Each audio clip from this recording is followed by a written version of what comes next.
জুবিন গাৰ্গৰ মৃত্যুৰ 17 দিন পাৰ হৈ গ'ল কিন্তু মৃত্যুৰ ৰহস্য এতিয়াও হোৱা নাই ফাদিল সিআইডি অব্যাহত ৰাখিছে তদন্ত প্ৰক্ৰিয়া কিন্তু এতিয়াও জেৰাৰ সন্মুখীন হোৱা নাই সিংগাপুৰৰ প্ৰবাসী অসমীয়া নাওখনত থকা প্ৰবাসী অসমীয়াক জাননী দিছিল আৰক্ষীয়ে 6 অক্টোবৰৰ ভিতৰত হাজিৰ হোৱাৰ নিৰ্দেশ দিছিল সিআইডিয়ে কিন্তু তদন্তত বৰ্তমানলৈ সহযোগ কৰা নাই প্ৰবাসী অসমীয়া কেইজনে জুবিন গাৰ্গক লাইফ জেকেট নিপিন্ধাকৈ সাঁতুৰিবলৈ কোনে উৎসাহ দিছিল জুবিন গাৰ্গক বিষ খুৱাই হত্যা কৰা হৈছিল নেকি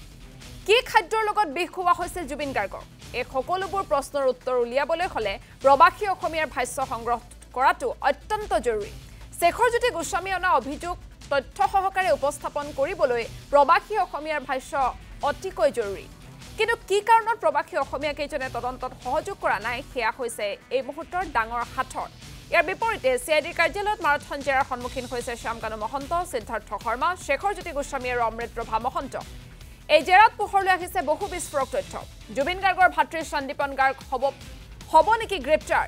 কেইবাদিনো জেৰা কৰা সন্দীপন গাৰ্গক লৈ শীঘ্ৰেই সিদ্ধান্ত ল'ব সিআইডিয়ে লগতে সিংগাপুৰ কাণ্ডৰ বাতৰি কৰিবলৈ যোৱা কেইবাগৰাকীও সাংবাদিকৰ ভাষ্য ইতিমধ্যে এছআইটিয়ে সংগ্ৰহ কৰিছে সাংবাদিক প্ৰণয় বৰদলৈ সাৰস্বত গোস্বামীৰ ভাষ্য ইতিমধ্যে গ্ৰহণ কৰিছে আৰক্ষীয়ে তদুপৰি নৰ্থ ইষ্ট ফেষ্টিভেলৰ সৈতে জড়িত কেইবাগৰাকীও লোকৰ ভাষ্য ইতিমধ্যে সংগ্ৰহ কৰা হৈছে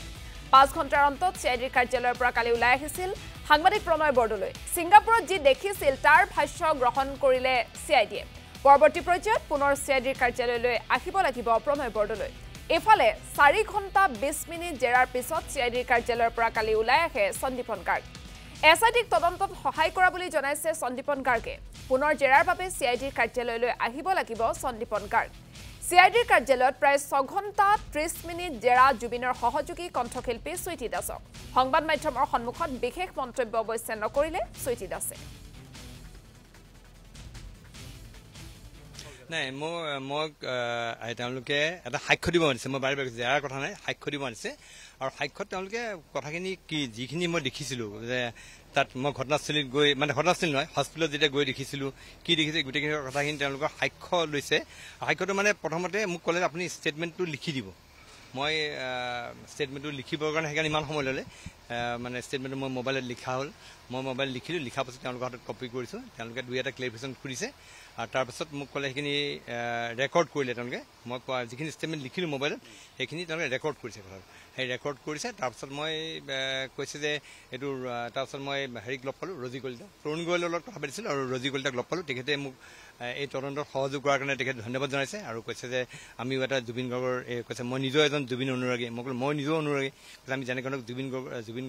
গাৰ্গৰ এই ঘটনাৰ ন্যায় হোৱাটো বিচাৰিছোঁ সেইখিনি কথা হ'ল আৰু সম্ভৱতঃ কাইলৈ বা পৰহিলৈ এবাৰ আহিব লাগিব ইয়াত জাজৰ আগত এই ষ্টেটমেণ্ট দিবলৈ যিখিনি ষ্টেটমেণ্ট আজি ৰেকৰ্ড কৰিছে সেই ষ্টেটমেণ্টটো মই জাজৰ আগত ক'ব লাগিব সেইখিনি কথা তাত বাহিৰে বেলেগ কথা নাই আৰু মই মোৰ চেনেলত মোৰ প্ৰথম খবৰ চেনেলত সেই সময়ত যিবিলাক বাতৰি প্ৰকাশ কৰিছিলোঁ কি কৰিছোঁ কি ঘটনাৰ পৰা সেই সন্দৰ্ভতে কৈছোঁ কথাটো সেইখিনি কথাই কৈছে কাৰণ সেইখিনি কথা মই সেই সময়ত বাৰম্বাৰ মোৰ চেনেলত দেখুৱাইছিলোঁ সেইখিনি কথাই মই তেওঁলোকক কৈছোঁ আৰু সেইখিনি কথা সাক্ষ্য হিচাপে লৈছে আৰু সেই ভাৰ্চনটো এতিয়া খালি মই জাজৰ ওচৰত ক'ব লাগিব কাইলৈ বা পৰহিলৈ মাতিব আমাক মোকো মাতিব ছাৰৰ ওচৰত মাতিব আমি দুজন আহি পেলাই জাজৰ ওচৰত সেইটো সাক্ষ্য দিব লাগিব আচলতে যিহেতু যিদিনাখন 19 তাৰিখৰ দিনা ঘটনাটো ঘটিছিলে তাৰ পাছতে মই সেইদিনা নিশাই তালৈ যাত্ৰা কৰিছিলোঁ পিছদিনা পুৱা তাত গৈ পাইছিলোঁগৈ আৰু সেই সন্দৰ্ভতে গোটেই বস্তুখিনি আচলতে তেওঁলোকে সোধা পোছা কৰিছে আৰু গোটেই যিখিনি ষ্টেটমেণ্ট দিব লাগে মই সেইখিনি তেওঁলোকক দি আহিছোঁ আৰু যদি কিবা প্ৰয়োজন হয় মই তেওঁলোকক জনাম বুলি কৈ আহিছোঁ যিহেতু মই যেনেদৰে কিবা এটা ঘটনা হোৱাৰ পিছত আপোনালোকে বাতৰি সংগ্ৰহ কৰে মই বাতৰি সংগ্ৰহ কৰিবলৈ গৈছিলোঁ তালৈ আৰু সেই বাতৰি সংক্ৰান্ততেই তেওঁলোকে সুধিছে যে আমি কিবা পাইছিলোঁ নেকি বা কিবা দেখিছিলোঁ নেকি সেই সন্দৰ্ভত আপোনাৰ পৰা জানিব বিচাৰিছে আমি কৈ থৈ আহিছোঁ এইখিনি গোটেই কথা আৰু যিমানখিনি ডকুমেণ্ট বিচাৰিছে গোটেইখিনি আমি জমা দিছোঁ অলৰেডি তাত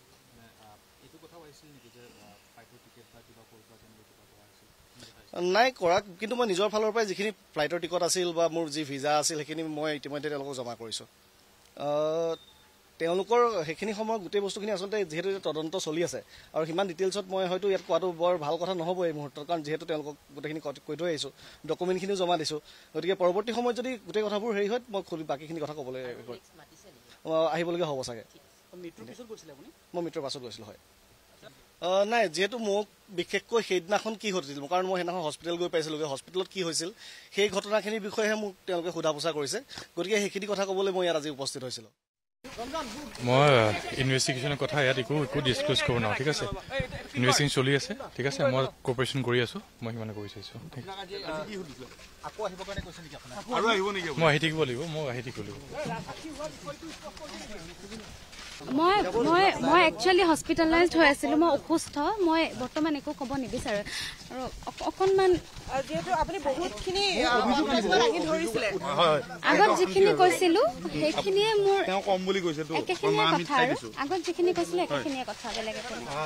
SIT যদি ৰাজহুৱা কৰিবই লাগে তেওঁলোকে ৰাজহুৱাকে সুধিলে হয় এতিয়াতো ক'ব নোৱাৰিম